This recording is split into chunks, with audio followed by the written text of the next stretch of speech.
Shalom Bapak Ibu dan Saudara-saudara yang terkasih dalam Tuhan Yesus Kristus. Renungan malam hari ini kita akan membaca dari 1 Petrus 4 ayat 1 sampai 6. Dan sebelum kita membaca, merenungkan dan melakukannya, mari kita berdoa.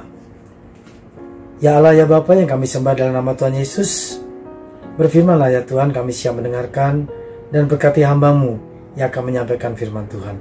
Biarlah jemaat-Mu boleh melakukan firman-Mu dalam kehidupannya sehari-hari. Dalam nama Tuhan Yesus Kristus, kami telah berdoa dan mengucap syukur. Amin.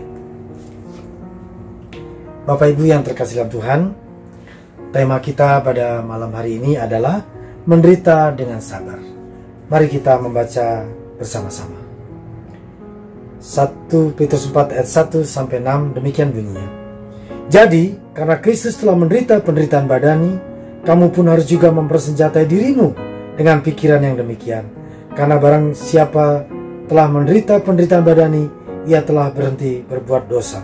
Supaya waktu yang sisa jangan kamu pergunakan menurut keinginan manusia, tetapi menurut kehendak Allah. Sebab telah cukup banyak waktu kamu pergunakan untuk melakukan kehendak orang-orang yang tidak mengenal Allah.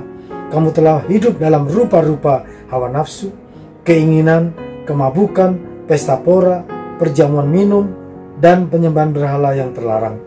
Sebab itu mereka heran bahwa kamu tidak turut mencemplungkan diri bersama-sama mereka di dalam kubangan ketidaksenonohan yang sama, dan mereka memfitnah kamu. Tetapi mereka harus memberi pertanggungjawab pada Dia yang telah siap sedia menghakimi orang yang hidup dan yang mati.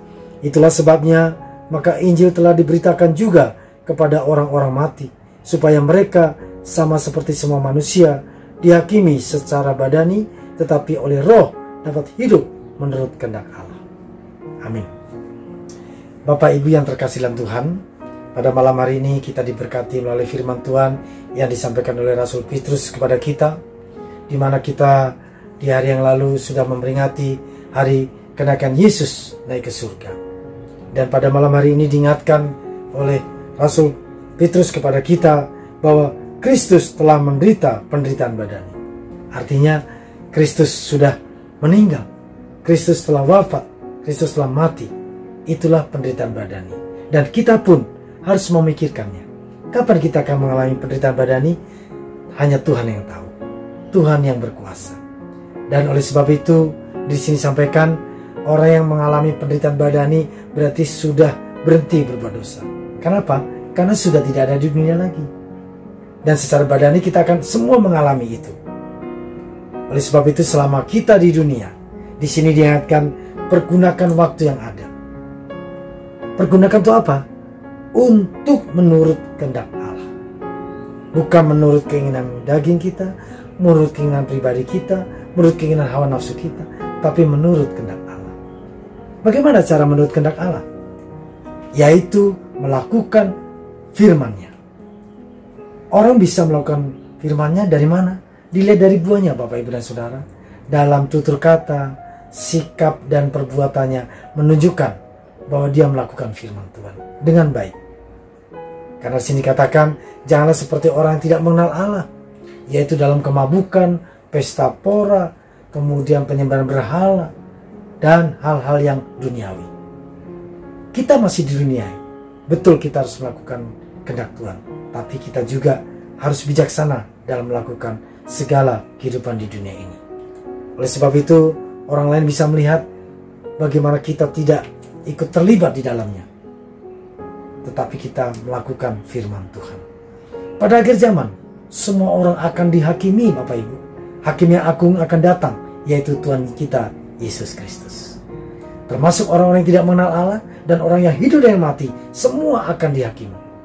Tapi kita tidak perlu takut dan khawatir, Bapak Ibu dan Saudara. Jikalau kita melakukan kehendak Tuhan, maka penghakiman itu bagi kita adalah sukacita bertemu dengan Tuhan. Dan pada malam hari ini kita bersama-sama diingatkan bagaimana kita harus hidup di dalam Tuhan. Dalam pandemi COVID-19 ini, kita boleh berkata, Tuhan, terima kasih saya sudah mengalami. Terima kasih Tuhan, saya sedang mengalami hal ini. Tetapi dalam Tuhan, kita tidak perlu khawatir. Kenapa? Karena di sini katakan Injil pun pernah diberitakan kepada orang yang mati. Artinya orang yang pernah hidup menerima pengambaran Injil, menerima Yesus sebagai Tuhan dan Juru Selamat, dan dia juga akan mengalami penghakiman. Jadi mari kita boleh menyatakan kemuliaan nama Tuhan. Kenapa? Dalam Tuhan Yesus Kristus ada kemenangan. Dalam Tuhan Yesus Kristus ada kekuatan. Dalam Tuhan Yesus Kristus ada damai sejahtera. Dan yang terutama adalah dalam Tuhan Yesus Kristus ada kehidupan yang kekal. Mari kita melakukan kehendak Tuhan supaya kehidupan kekal itu ada dalam diri kita. Tuhan Yesus memberkati kita semua. Amin. Mari kita berdoa.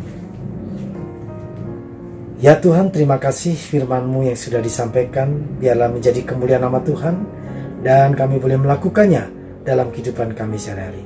Di dalam nama Tuhan Yesus kami telah berdoa dan mengucap syukur. Amin.